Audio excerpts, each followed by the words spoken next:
Controversy हो रही है वो कंट्रोवर्सी दिखा रहा है कि ये सरकार कितनी इनटॉलरेंट है to any kind of criticism. ये केंद्र में भी हम देखते हैं, अब वो राज्य में ये मॉडल शुरू हुआ है।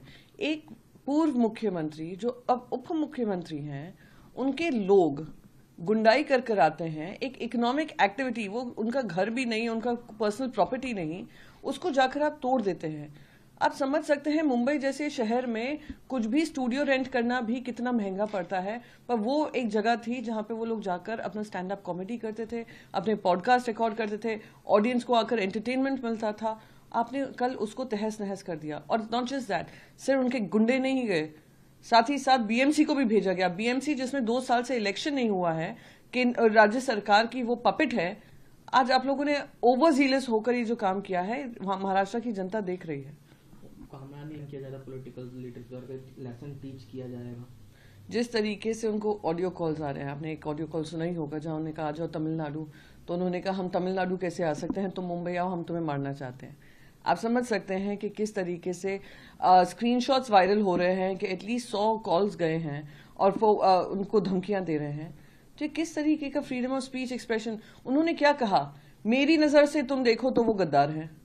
अरे गद्दार तो सब जानते हुए हैं। सुप्रीम कोर्ट ने खुद ने कहा है जो काम हुआ है इलीगल और अनकॉन्स्टिट्यूशनल हुआ है। सुप्रीम कोर्ट ने खुद ने कहा है कि जिस तरीके से एजेंसीज का दुरुपयोग कर गवर्नर की पोजीशन को दुरुपयोग कर एक सरकार गिराई गई, तो ऐसे आदमी को क्या कहेंगे।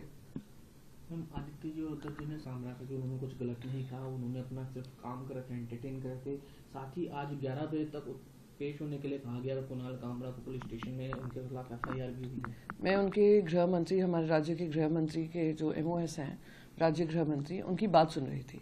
वो कहते हैं उनके बैंक अकाउंट फ्रीज कर देंगे, वो उनके कॉल रिकॉर्ड्स जांच करेंगे, उन पर पूरी कार्रवाई होगी। मैं तो कहती हूँ वहीं तक क्यों सीमित हो रहे हो, सीबीआई को इन्वॉल्व करो, ईडी को इन्वॉल्व करो।